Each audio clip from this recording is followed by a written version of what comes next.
Assalamualaikum warahmatullahi wabarakatuh. Innal hamdalillah nahmaduhu wa nasta'inuhu wa nastaghfiruhu wa nastahdihi wa na'udzu billahi min shururi anfusina wa min sayyiati a'malina. May yahdihillahu fahuwal muhtadi wa may yudlil falan tajida lahu waliyyan mursyida. Asyhadu an la ilaha illallah wahdahu la syarika lah wa asyhadu anna Muhammadan abduhu wa rasuluh. Qala Allah Ta'ala fi kitabihil karim, a'udzu billahi minasyaitonir rajim, ya ayyuhalladzina amanu ittaqullaha haqqa tuqatih wa la tamutunna illa wa antum muslimun. Amma ba'd. Ma'asyiral mu'minin rahimani wa rahimakumullah.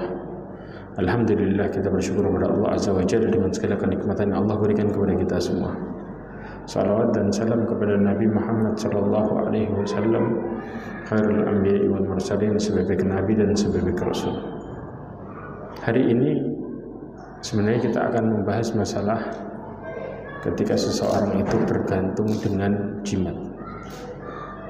Ya, tapi pembahasan kita rubah dikit karena ini sudah dekat Idul Adha. Maka hari ini kita akan bahas masalah fikih korban.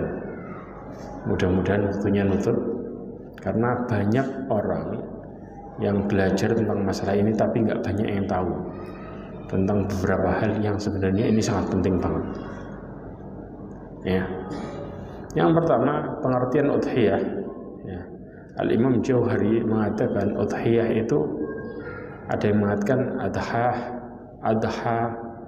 Ya, artinya apa? Yaumud duha, yaitu dinamakan dari kata-kata adha, artinya waktu duha.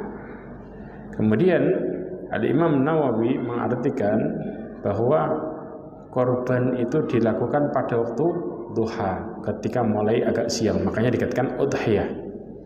Secara istilah udhiyah di dalam kitab Al-Wajiz, ya, kemudian juga Sahih Fikih Sunnah menyebutkan hewan ternak yang disembelih pada hari Idul Adha dan hari Tasyrik dalam rangka mendekatkan diri kepada Allah Subhanahu wa Ta'ala karena datangnya hari raya.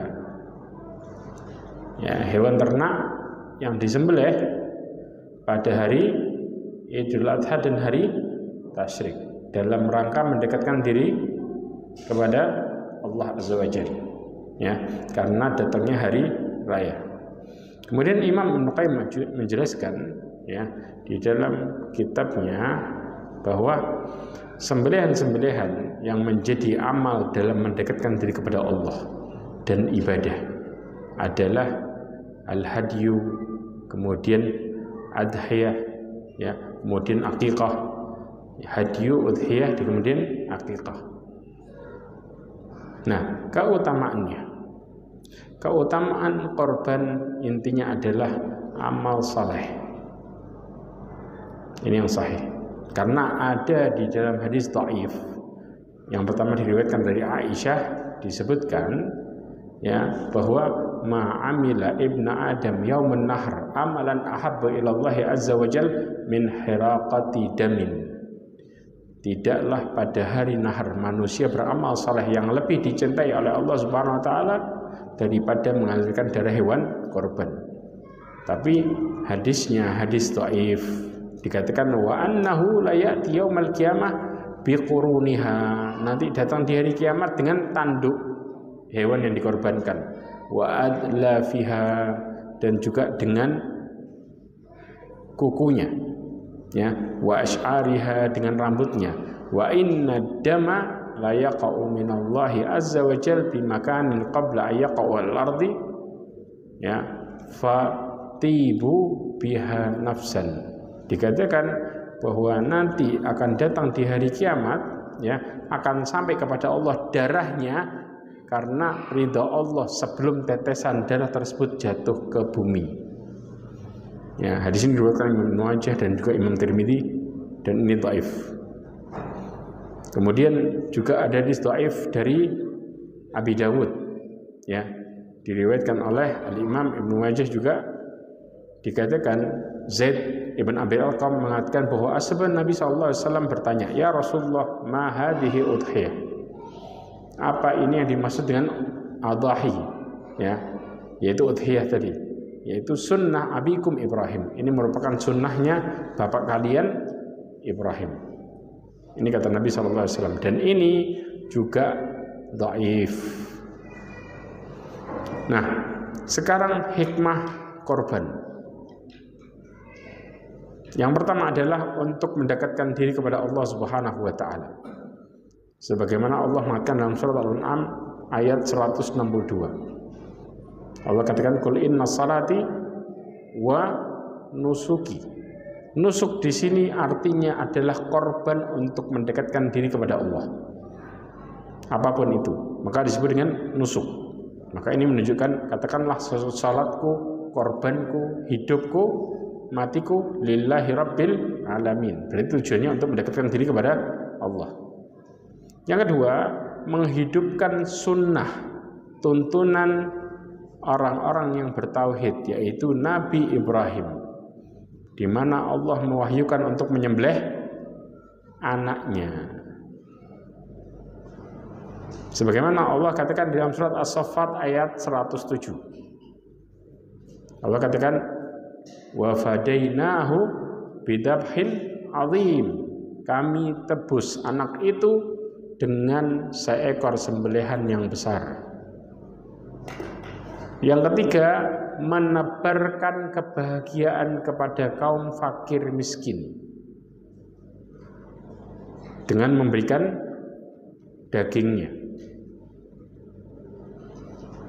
Sebagaimana Allah katakan dalam surat Al-Hajj ayat 37. Allah katakan, la luhumuha wala dima'uha walakin yanaluhu taqwa minkum. Daging hewan korban dan darahnya tidak sekali-kali akan sampai kepada Allah, tetapi yang sampai kepada Allah adalah ketakwaan. Ya. Kemudian Allah mengatakan, kata Allah di akhir ayat, litukabbirullaha ala ma hadakum wa basyiril muhsinin. Ini dalilnya. Ya. Untuk apa? Untuk mengagungkan Allah Subhanahu wa taala atas petunjuk yang diberikan kepadamu, dan berikanlah kabar gembira kepada orang-orang yang berbuat baik.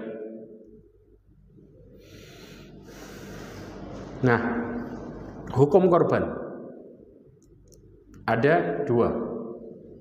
Yang pertama, ada yang mewajibkan bagi yang mampu, dan ini merupakan pendapatnya diantaranya Rabi'ah, gurunya Imam Malik, Al-Imam Auza'i, Abu Hanifah, Imam Ahmad, dalam salah satu pendapatnya Al-Laits bin Sa'ad, kemudian juga Imam Malik, para pengikutnya Malikiyah, kemudian Syekhul Islam Taimiyah, dan kemudian Syekh Utsaimin, menyatakan bahwa wajib, ya, dan ini lebih kuat daripada pendapat yang tidak mewajibkan. Dalilnya apa? Hadis Nabi SAW yang dihasankan oleh Imam Al-Albani dari Ibnu Majah. Man wajada sa'atan falam yudahi fala yaqrabanna musallana. Barang siapa yang mendapati kelapangan harta dan enggak nyembelih, maka jangan pernah dekati tempat sholat kami. Ini dalil yang mewajibkan. Pendapat kedua adalah sunnah muakkadah. Sunnah muakkadah pendapatnya siapa? Jumhur ulama, mayoritas ulama, dari mulai Malik, ya, Imam Malik sama muridnya berbeda pendapat. Muridnya mengatakan wajib, Imam Malik mengatakan sunnah. Kemudian Imam Syafi'i, Imam Ahmad, jelas. Sebagaimana dari Abu Ayyub Al-Ansari radhiyallahu anhu, dia mengatakan kana ar-rajulu yudahi bisyah anhu wa an ahli baitihi. Hadis ini diriwayatkan Imam Tirmidzi dan disahihkan oleh Imam Albani. Pada masa Nabi SAW, seseorang suami menyembelih seekor kambing buat dirinya dan keluarganya. Jadi atas nama dirinya dan keluarganya. Jadi bagi para panitia, silahkan motivasi yang lainnya untuk meniatkan buat keluarganya. Karena ini penting banget. Contoh kalau keluarganya 7 orang, hanya 1 kambing cukup buat 1 keluarga. Atau sekalian beli sapi buat 1 keluarga. Nggak perlu dinamakan satu-satu sebenarnya. Ya. Sebagaimana Rasulullah SAW juga pernah menyembelih. Rasulullah SAW mengatakan, Allahumma hada anni wa amman lam yudahi min ummati. Dalam hadis riwayat Imam Abu Dawud, Imam Hakim, dan disahkan Imam Albani dalam kitabnya Irwa, disebutkan, ya Allah, ini korban dariku dan dari umatku yang tidak berkorban. Maka menunjukkan Rasulullah SAW meniatkan untuk siapa? Dirinya dan juga umatnya. Ya, Syekh Ali Ibn Hasan Al-Halabi mengatakan kaum muslimin yang tidak mampu berkorban mendapatkan pahala korbannya Rasulullah SAW. Karena hadis ini. Jelas? Berarti pada dasarnya kaum muslimin dapat pahala korban tiap tahun enggak? Dapat. Yang mampu dapat pahalanya sendiri, yang enggak mampu dapat pahala korbannya siapa? Nabi SAW. Ya. Dan ini disebutkan di dalam kitab Ahkamul Idain. Jelas? Kemudian ketentuan untuk onta sama sapi. Onta berapa orang? 10. Sapi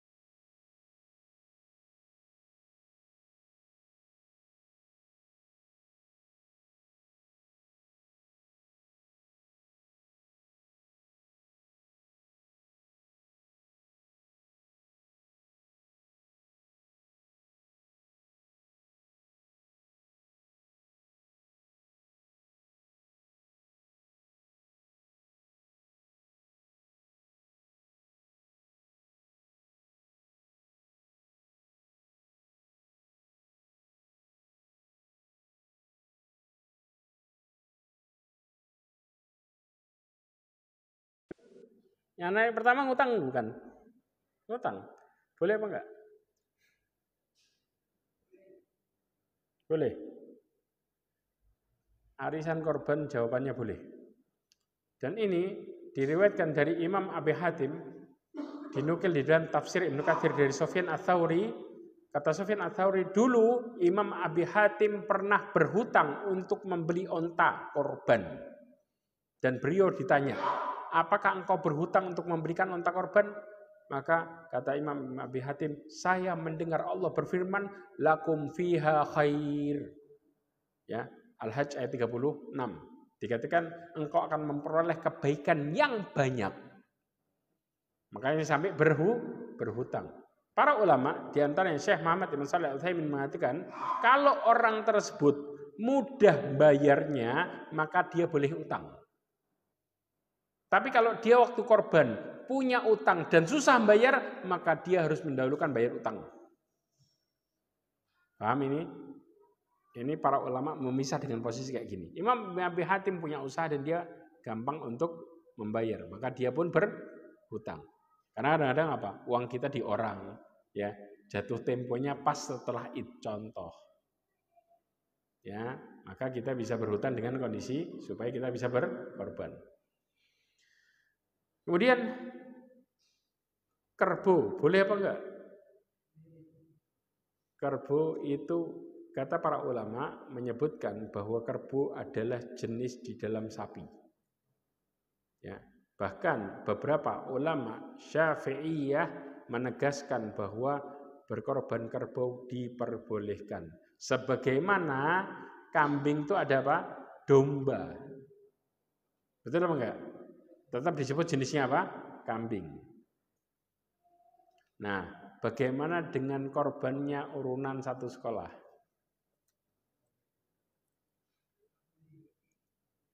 Sah apa enggak? Hah? Enggak sah. Kenapa? Karena atas nama banyak orang. Karena korban itu hanya atas nama siapa? Satu orang per ininya. Jelas? Nah, dari sini Maka pada dasarnya mereka mendapatkan pahala apa? Sedekah.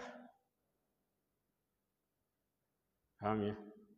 Nah, kalau kita contoh, ada seorang suami punya uang 3 juta.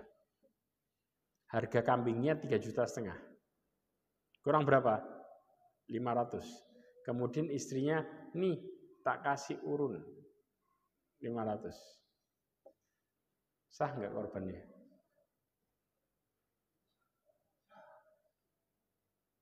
Tapi atas nama suaminya. Sah? Sah. Karena para ulama mengatakan hadiah itu nggak ada batasan. Dan boleh seseorang memberikan hadiah untuk ngurunin orang berkorban. Nah, korban atas nama orang meninggal, boleh? Hah? Boleh? Hah? Nah, perhatikan baik-baik. Fihi tafsil, ada penjelasan detailnya. Ada 3. Pegang ini baik-baik. Yang pertama, kalau orang yang meninggal bukan sebagai sasaran utama. Contoh, antum berkorban atas nama diri antum dan keluarga. Keluarga ini termasuk bapak ibu yang sudah meninggal. Jelas? Maka ini diperbolehkan. Jadi orang yang meninggal ikut sama yang masih hidup. Atas nama masuk di keluarga. Bukan dinamakan sendiri. Paham ya? Kondisi seperti ini diperbolehkan. Sebagaimana Nabi SAW ketika saat menyembelih Rasulullah berniat dengan mengatakan dalam hadis riwayat Muslim, Bismillahi Allahumma taqabbal min Muhammad wa ali Muhammad. Ya Allah, dengan nama Allah, ya Allah terimalah dari Muhammad dan keluarga Muhammad. Kata-kata keluarga di sini berarti masuk seluruh yang hidup dan yang meninggal. Jelas? Oke. Yang kedua, kalau korbannya khusus untuk orang yang meninggal tanpa ada wasiat, nggak pakai ada wasiat, maka ulama khilaf. Pendapat yang rajih hukumnya tidak boleh.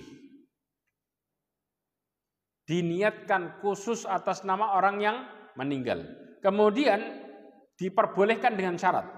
Di dalam kitab Mausu'ah Fiqhiyah, wa idza awsal mayyit bitadhiyati anhu wa awqafa. Ya, au waqafa waqfan lidzalika jaza ittifaqan.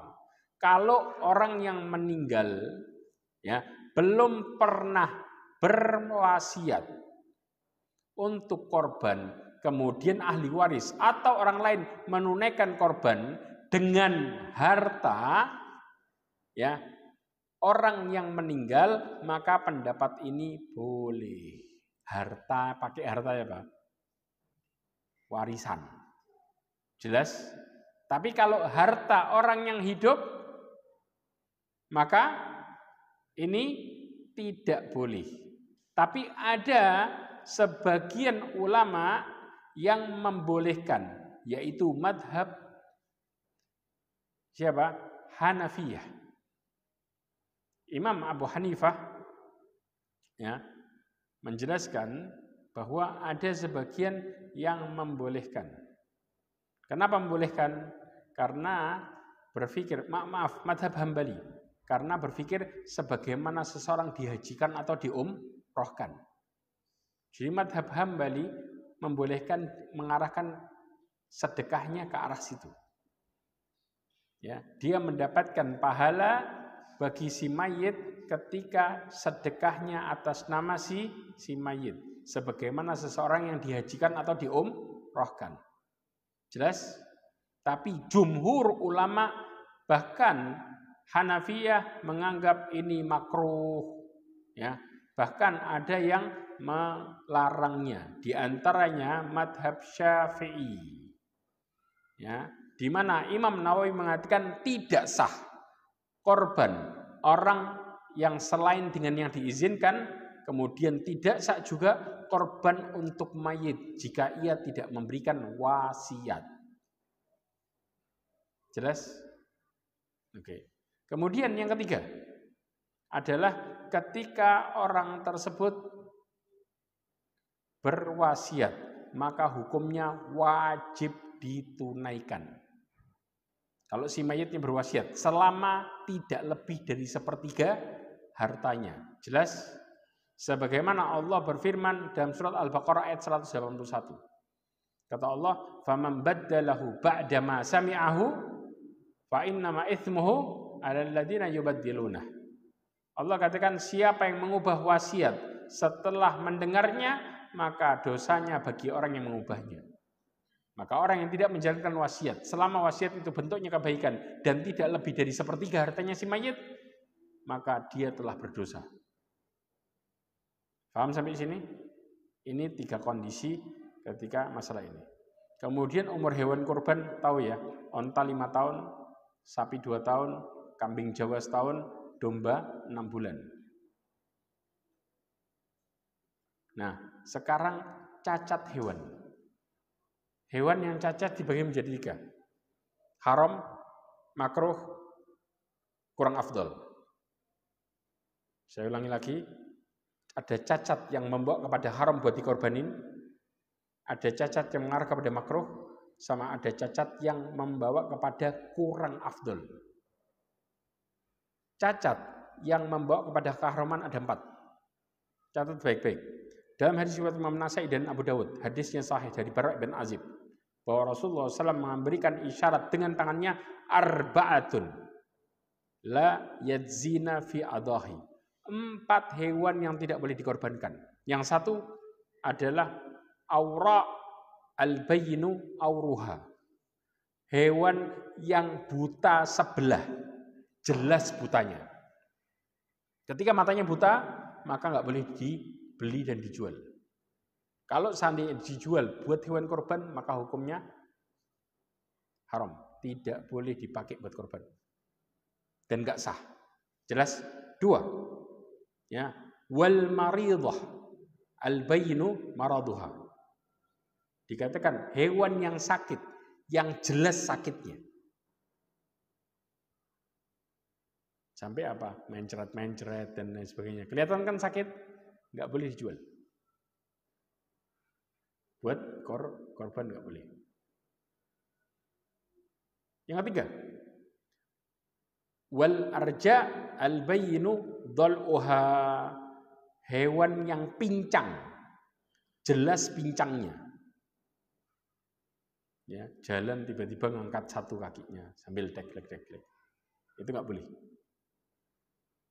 Haram. 4, wal kasirah allati la tunqi, hewan yang sangat kurus sampai nggak punya tulang sumsum, kelihatan tulang-tulangnya itu. Jelas?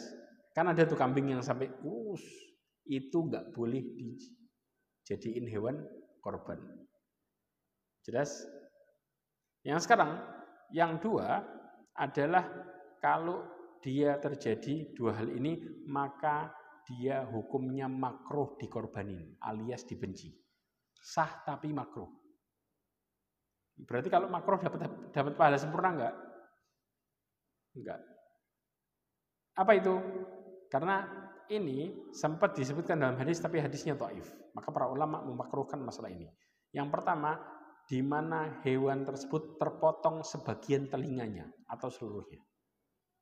Dan ini disebutkan dalam Sahih Fikih Sunnah. Terpotong sebagian telinganya. Yang kedua adalah tanduknya patah atau pecah. Jadi pas mau dibeli, ternyata apa? Tanduknya pecah atau patah. Maka ini hukumnya makruh dikorbani. Kemudian cacat yang boleh dikorbanin tapi kurang sempurna. Ada 6. Dalam Sahih Fikih Sunnah disebutkan. Yang pertama, ompong. Nggak bergigi. Jelas? Yang kedua, tidak berekor. Jelas? Yang ketiga, hamil. Boleh nggak kambing perempuan? Boleh. Tapi yang jadi masalah kalau hamilnya. Kalau hamil boleh dikorbanin, tapi anaknya nggak boleh dimakan. Karena dia sebagai apa? Bangkai. Jelas? Jadi kambing hamil itu disembelih nggak ada masalah. Tapi yang jadi permasalahan anaknya tadi nggak bisa dimakan posisinya. Ya. Kemudian yang berikutnya adalah tidak punya hidung.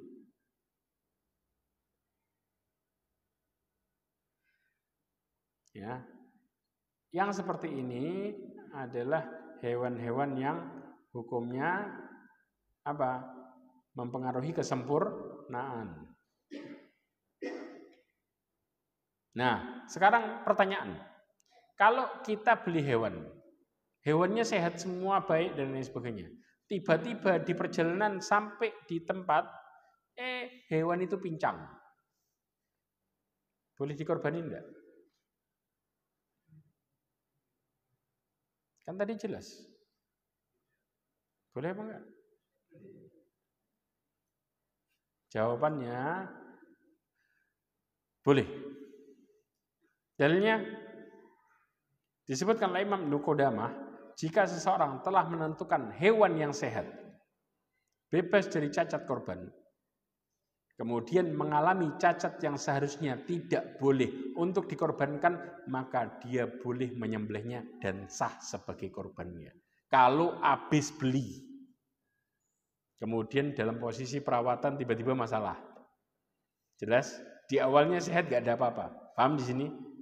Ya, maka diperbolehkan. Dan ini merupakan pendapatnya banyak ulama. Atau Ibn Abi Rabah, kemudian Imam Hasan Al-Basri, ya, Imam Nakhai, kemudian Az-Zuhri, ya, banyak lagi. Ats-Tsauri, Imam Malik, Imam Syafi'i dan yang lainnya. Ya. Kemudian Syekh Utsaimin membagi cacat menjadi dua keadaan. Yang pertama, cacat disebabkan karena perbuatan pemiliknya. Maka pemiliknya wajib ganti. Jelas? Yang kedua, cacat karena perbuatannya bukan karena ketedorannya. Tapi habis membeli ternyata apa? Di jalan tiba-tiba kena. Contoh nih. Maka ini sah untuk dikorbankan dan pemiliknya nggak wajib ganti. Jelas? Bukan karena ketedoran, bukan pemiliknya. Jelas? Ya, oke.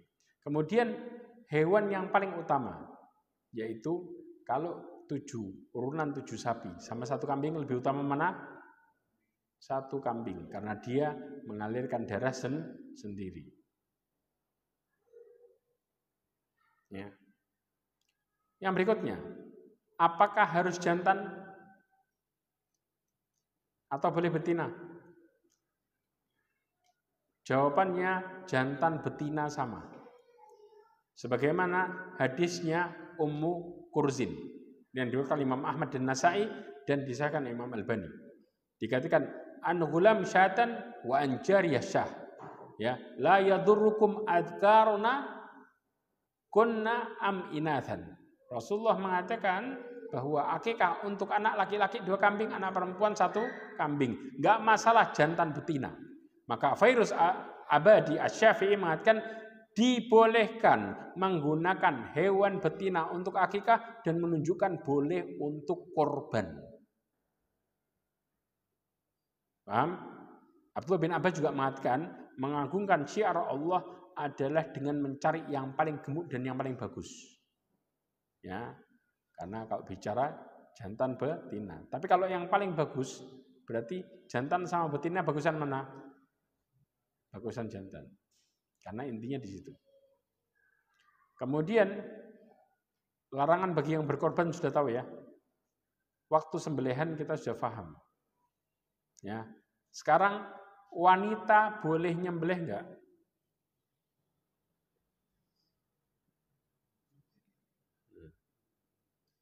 Pertanyaan, perempuan boleh nyembelih enggak? Jawabannya boleh. Ibnu Qudamah mengatakan di dalam kitabnya Al-Mughni, Ibnul Mundhir berkata, semua ulama yang telah aku hafal sepakat membolehkan sembelihan wanita dan anak-anak. Wanita dan anak-anak. Juga di dalam hadis Nabi SAW dari Ka'ab bin Malik, ya, hadis ini diriwayatkan oleh Imam Bukhari nomor 5502. Kemudian ada juga di 5501 sama 550405. disebutkan bahwa ada seorang budak, ya, dia mengembala kambing di daerah Sil'ah. Kemudian tiba-tiba melihat kambingnya akan mati. Dia pecahkan batu, kemudian dia sembelihan kambing tersebut. Kemudian orang yang mengatakan, Ka'ab mengatakan kepada keluarganya, jangan kalian makan sebelum aku bertanya kepada Nabi SAW. Begitu ditanya kepada Nabi SAW, kata Rasulullah SAW, fa'amara bi'akliha. Maka Rasulullah nyuruh makan. Berarti perempuan boleh nyembelih. Tata cara nyembelih. Yang pertama, nyembelih onta dengan cara disembelih di mana? Di pangkal leher. Di sini. Kayak deketin dada. Yaitu dengan cara dilukain. Maka keluar darahnya. Ini cara onta. Kalau kambing adzabah di bagian leher ujung atas. Orang kadang-kadang mengatakan 4 jari dari mulutnya. Dari mana? Dagunya sini. Paham ya? 4 jari. Maka inilah nyembelih untuk dzabah. Nah, sekarang cara detailnya. Hendaklah seseorang yang berkorban disunahkan menyembelih sendiri. Kalau tidak bisa, maka dia cukup menyaksikan. Yang kedua, gunakan pisau paling tajam. Sebagaimana Rasulullah mengatakan dalam hadis riwayat Imam Muslim, wa idza dzabhtum fa ahsinud dzabha. Kalau kalian nyembelih maka sembelihlah dengan cara yang baik, yaitu dengan pisau yang tajam. Tidak boleh mengasah pisau di depan hewannya. Hukumnya haram. Sebagaimana hadisnya Abdullah ibn Umar. Dikatakan riwayat Imam Ahmad bahwa amar Rasulullah SAW bihadi syifar wa antuwariya anil bahaim. Rasulullah memerintahkan untuk mengasah pisau tanpa memperlihatkannya kepada hewan.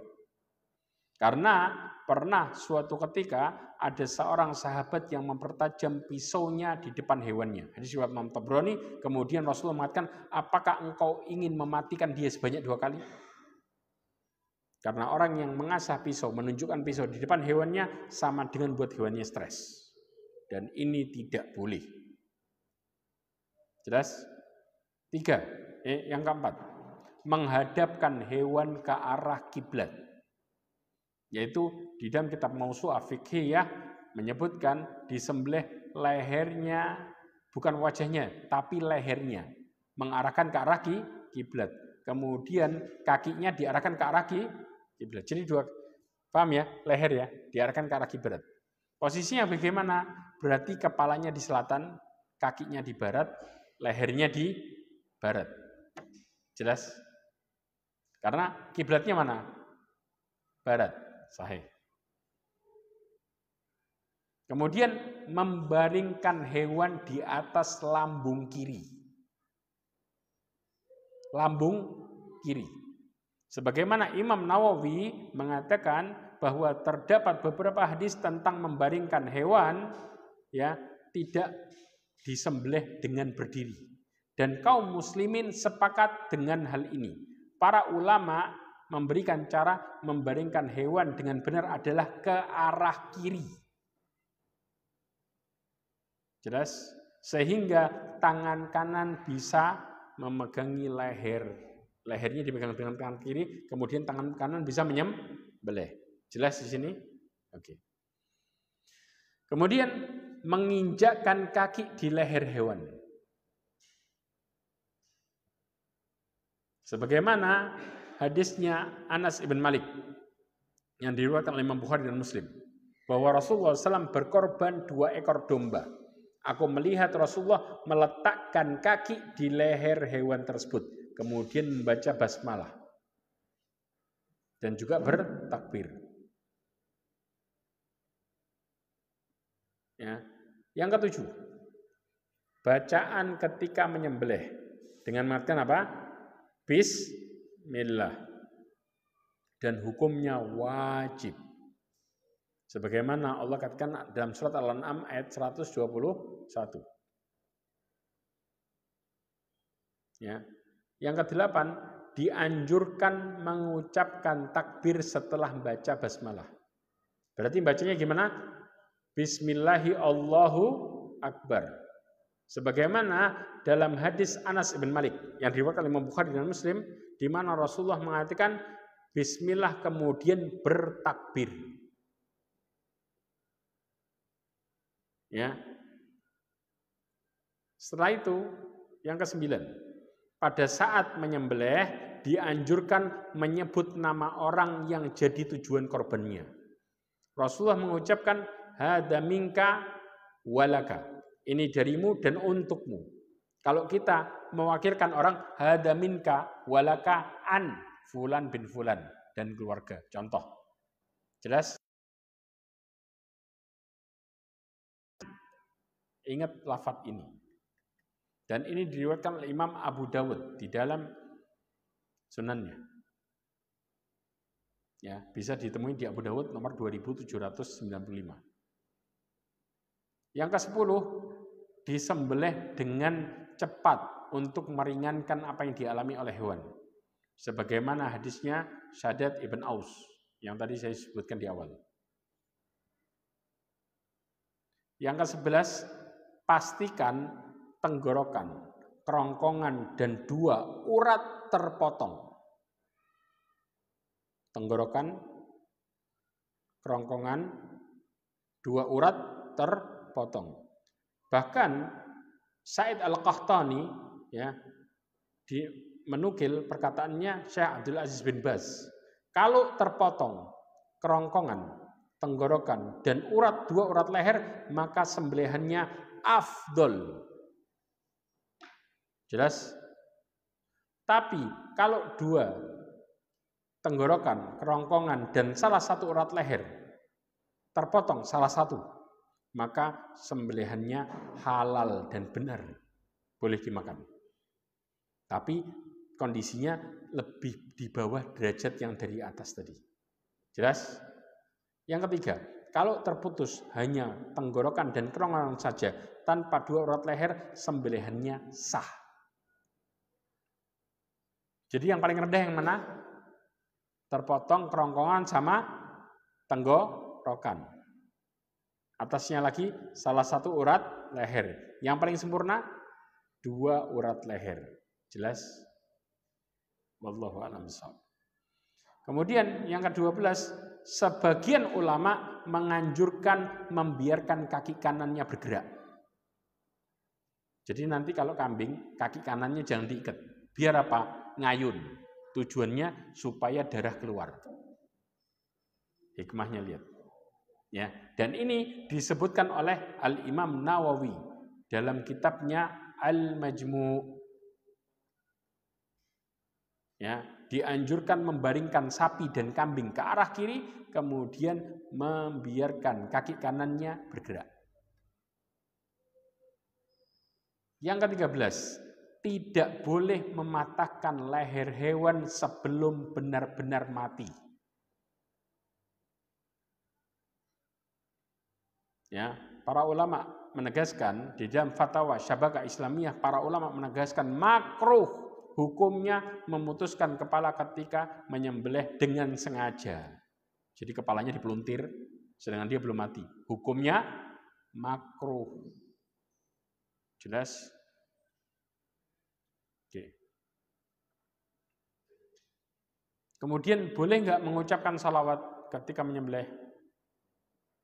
Boleh nggak? Hah?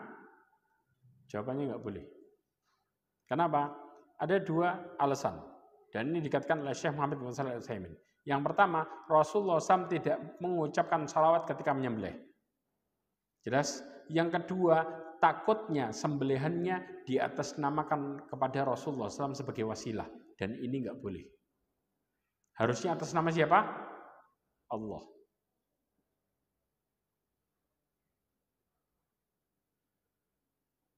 Ya. Memanfaatkan hasil korban. Para ulama menjelaskan hasil korban dimanfaatkan dengan 3 hal. Sepertiga dimakan sendiri,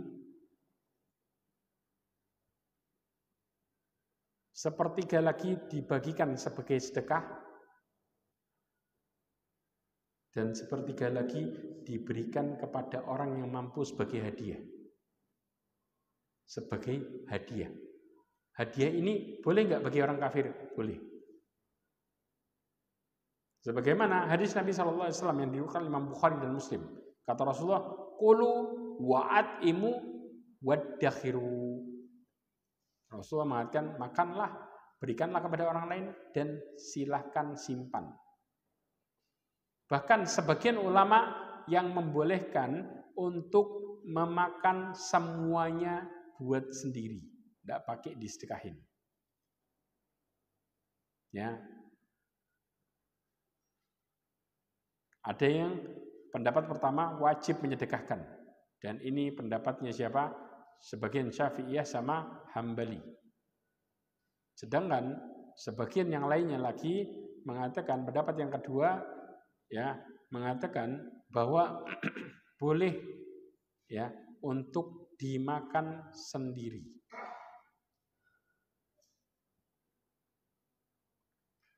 Nah, kemudian bagi yang sahibul kurban, apa hukumnya memakan ininya, korbannya? Ibnu Hazm mengatakan bahwa mewajibkan memakan sebagian hewan korbannya, hukumnya wajib. Diwajibkan oleh siapa? Pendapatnya Ibnu Hazm. Diwajibkan atas setiap orang yang berkorban untuk memakan sebagian hewan korbannya. Dan itu harus dilakukan walaupun hanya sesuap. Sebagaimana dikatakan di dalam kitabnya Al-Muhalla. Sudah salat? Sudah ini adzan? Oke. Habis itu kita lanjutkan.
La ilaha illallah.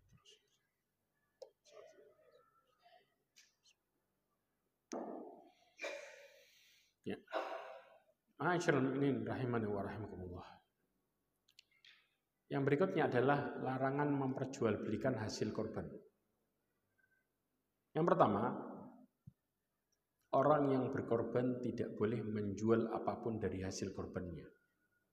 Hukumnya haram.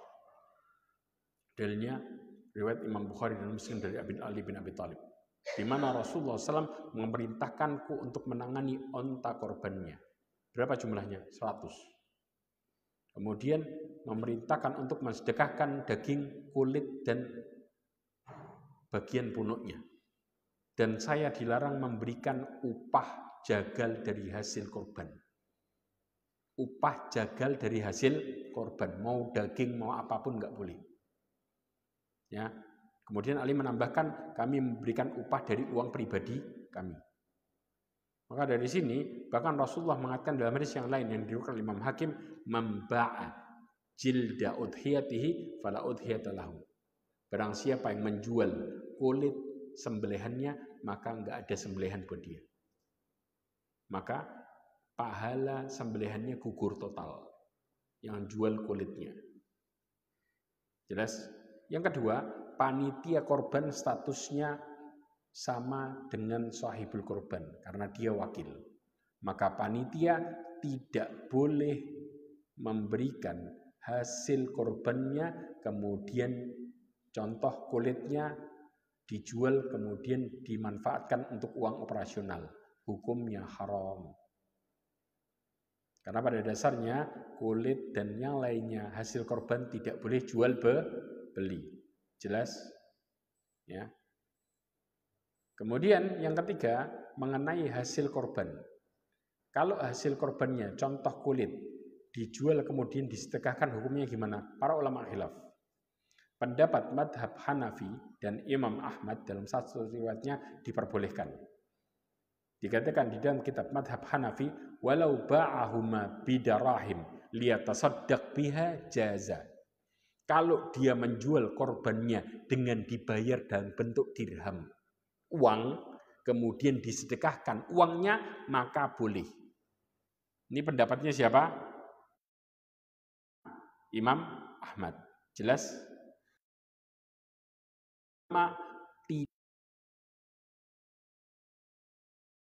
Oleh Al-Imam Syaukani bahwa ulama sepakat dagingnya tidak boleh dijual. Demikian juga kulitnya. Ini jumhur ulama. Nah, supaya keluar dari masalah, maka contoh kita ada kulit. Ya, kemudian kita hubungi, kita katakan ini ada kulit jatahmu.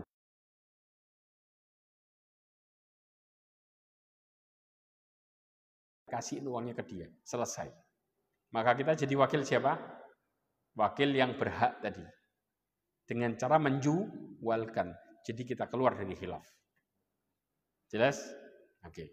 Terus kemudian larangan mengupah jagal dari bagian apapun dari hewan kulit. Kalau bentuknya ngupah, maka hukumnya haram. Sebagaimana Rasulullah SAW menjelaskan di dalam hadisnya, bahwa aku dilarang mengupah jagal dari apapun dari hewan kurban. Hadisnya Ali bin Abi Thalib. Berarti jagal upahnya bentuknya apa? Uang. Tapi kalau jagalnya miskin gimana? Setelah dikasih uang, kalau dia miskin maka boleh dikasih sedekah daging. Tapi bentuknya sedekah. Atau kalau dia kaya boleh dikasih hadiah. Tapi bukan upah. Karena antara upah sama sedekah dan hadiah beda. Karena upah merupakan kewajiban. Disebutkan oleh Syekh Abdullah Al-Bassam mengatakan tukang jagal tidak boleh diberikan daging atau kulit sebagai bentuk upah atas kerjaannya. Hal ini berdasarkan kesepakatan para ulama. Apa kemudian diperbolehkan memberikan bentuk hadiah atau sedekah kalau miskin. Paham? Oke. Kemudian menyembelih satu kambing buat makan-makan panitia, boleh apa enggak? Ada yang melarang. Kenapa? Karena ketika panitia itu berhak mendapatkan upah, bukan jatah korban. Karena kalau seandainya sampai sahibul korban memberikan upah kepada panitia dalam bentuk daging, maka dia telah menjual belikan daging tersebut. Dan korbannya, pahalanya hilang. Jelas? Sebagaimana hadis Nabi SAW secara umum. Barang siapa yang menjual kulitnya, masuk di sini daging semuanya, maka tidak ada korban buat dia.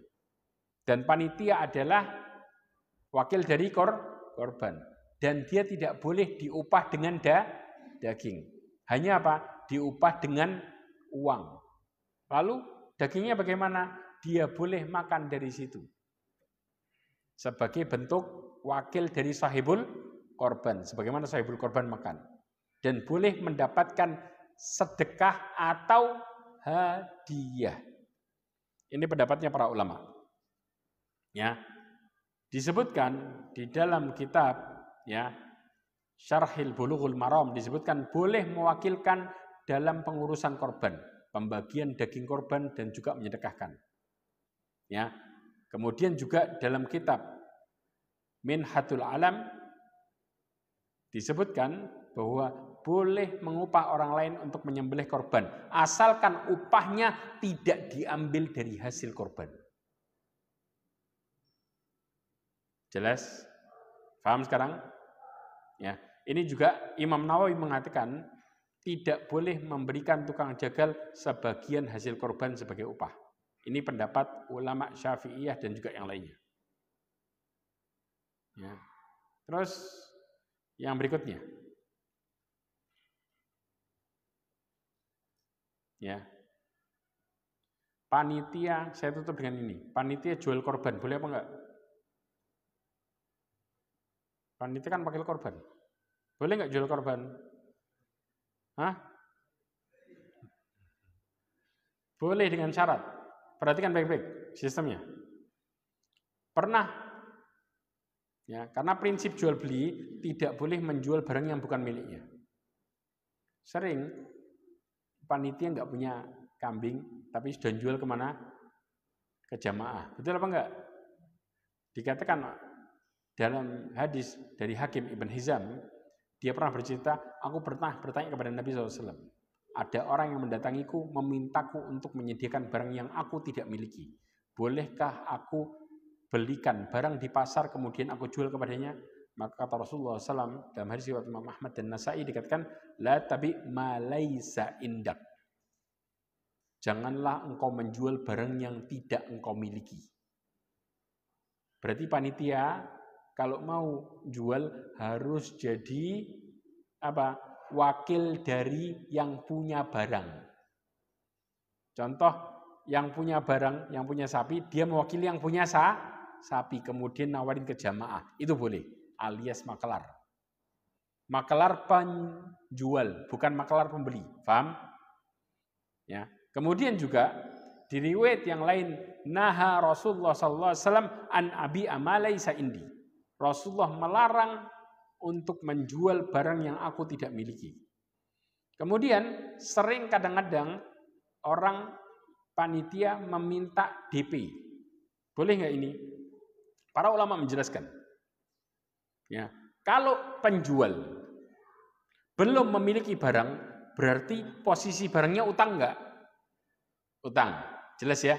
Kemudian ternyata pembelinya bayarnya belum tunai alias utang. Cuman bayar DP tok. Contoh 50%. Berarti beli jual dengan utang, beli dengan utang. Betul apa enggak? Sering enggak ini terjadi? Sering kan? Maka di sini dikatakan bahwa ulama sepakat bahwa transaksi al-kali bil kali maka hukumnya haram. Dikatakan oleh Imam Syafi'i di dalam kitab Al-Um, wal muslimuna yanhauna 'anil bai'id daini bid-dain. Ya, kaum muslimin dilarang jual beli utang dengan utang. Kenapa? Panitia belum punya barang, berarti ngutang. Sedangkan yang beli bayar separuh, berarti ngutang. Betul? Utang dengan utang hukumnya haram. Jelas? Dan ini enggak boleh. Ibnu Qudamah mengatakan, ya, ijma' ulama disebutkan dalam kitabnya Al-Mughni. Kata Ibnu Mundir bahwa ulama sepakat jual beli dengan utang tidak boleh. Ya, bahkan kata Imam Nawawi dalam kitabnya Al-Majmu' tidak boleh menjual utang dengan utang. Bentuknya apa? Contoh, tolong jualkan sehelai kain ini, ya. Jual sehelai kain ini dengan kriteria ini, dan tolong serahkan bulan sekian dengan harga 1 dinar. Nanti saya cicil sampai di bulan sekian baru lunas, kemudian kasih barangnya. Berarti dia kan nyicil. Kredit gak? Dan ini barangnya belum ada. Betul apa enggak? Dikasih ciri-cirinya. Berarti utang ketemu utang. Maka ini hukumnya haram. Kecuali kalau antum lunas. Salah satunya. Contoh yang beli lunas. Tolong carikan hewan yang kayak gini. Itu lain. Berarti utang dengan kontan. Jelas? Ini berbeda. Tapi kalau utang ketemu utang, maka hukumnya haram. Makanya hati-hati tentang permasalahan ini. Dan ini dikatakan di dalam kitab Al-Majmu' Syarh Muhadzab. Jelas? Wallahu a'lam bishawab. Ya.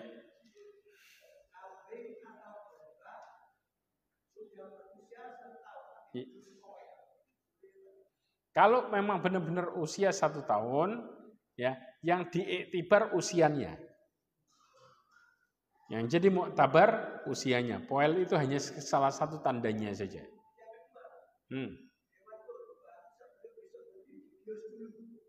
Nah, ini nggak boleh. Karena bios itu bentuk menyakiti sebenarnya.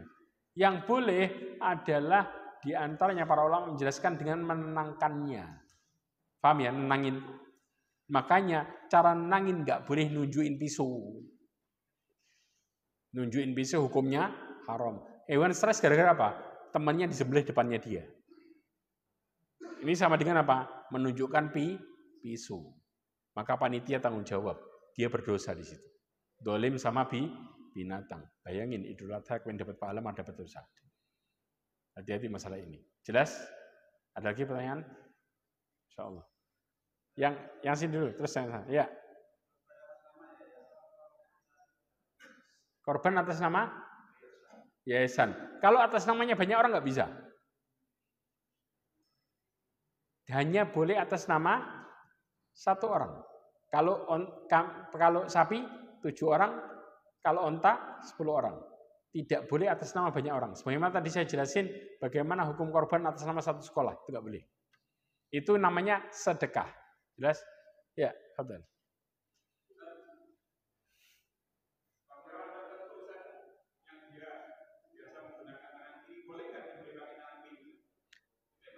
Ya.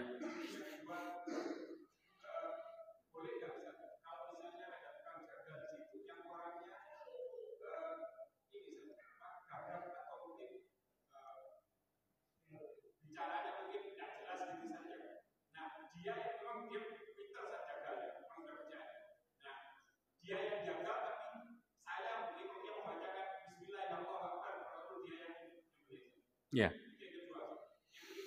Masya Allah.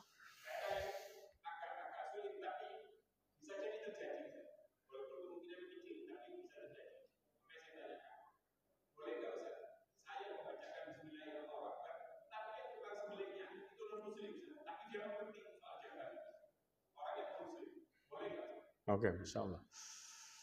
Yang pertama, tadi saking banyaknya pertanyaan sampai lupa. 1 apa tadi? Pakai tangan kiri. Rasulullah SAW pernah menegur seseorang yang memanfaatkan tangan kiri buat makan. Kata Rasulullah, pakai tangan kanan. Saya nggak bisa, engkau nggak akan pernah bisa. Maka ini menunjukkan bahwa makan aja dilarang tangan kiri, padahal dia punya tangan kanan. Apalagi masalah sembelih yang kemudian di mana Rasulullah memberikan contoh, makanya diperintahkan buat tangan kanan. Jelas? Paham? 2. Seseorang yang tadi apa? Gagap. Ya, selama artinya dia bicaranya ya bisa difahami, artinya dengan niatnya, maka ini tidak akan mempengaruhi apa? Sembelihannya. Yang penting dia berusaha untuk mengucapkan sebagaimana yang ada. Jelas? Yang ketiga, masalah yang nyembelih non-muslim. Jangankan non-muslim. Syekh Utsaimin mengatakan ar-rajul alladzi la yusalli idza dabaha la tu'kal dabihatuhu. Dikatakan orang yang tidak sholat apabila nyembelih tidak boleh dimakan hasil sembelihannya. Hukumnya haram. Hukumnya haram. Kenapa? Li'annaha haram. Kata Syekh Utsaimin mengatakan karena itu haram. Lau dabaha yahudiyan au nasraniyan fadabihatuhu yahillu lana an na'kulaha. Kalau yang nyembelih Yahudi Nasrani, maka sembelihannya halal buat kita makan.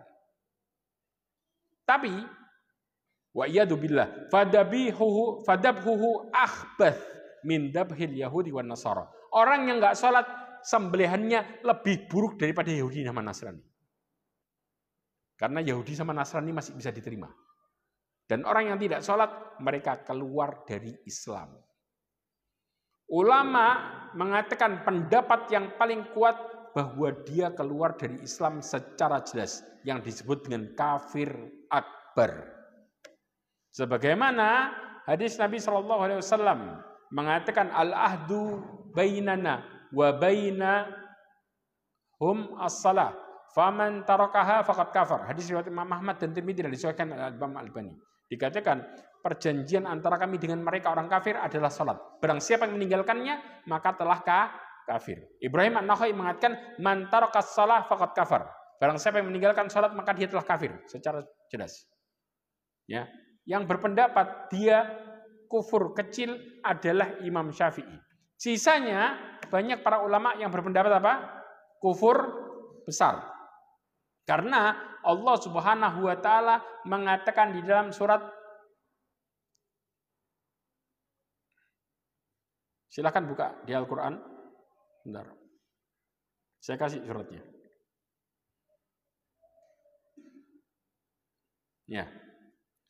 Allah Subhanahu wa taala menjelaskan ya, yaitu At-Taubah ayat 11. Kata Allah, fa in tabu wa aqamus shalah wa atau zakah fa ikhwanukum fid din. Kata Allah, kalau mereka bertobat, mendirikan salat, menunaikan zakat, maka saudara kalian seagama. Sama-sama muslim. Berarti kalau nggak salat, muslim bukan? Maka orang yang nyembelih nggak salat, sembelihannya haram. Jelas? Paham? Dan banyak dalil kalau saya mau ini. Bahkan hadis Nabi Shallallahu Alaihi Wasallam, ya, ketika kita berbicara, Nabi Shallallahu Alaihi Wasallam mengatakan, ya, kata Rasulullah SAW menjelaskan tentang permasalahan ini. Perhatikan hadis riwayat Imam Bukhari dan Muslim. Umirtu an uqatilun nas hatta yashhadu an la ilaha illallah wa anna Muhammadar Rasulullah wa yuqimus shalah wa yu'tuz zakah. Perhatikan baik-baik. Aku diperintahkan untuk memerangi manusia sampai bersaksi tiada Tuhan yang berhak disembah dengan benar kecuali Allah dan Muhammad adalah utusan Allah, mendirikan sholat, menunaikan zakat. Ini satu paket. Ya. Fa in fa'alu dzalik. Kalau dia melakukan itu, asamu minni dima'ahum wa amwalahum.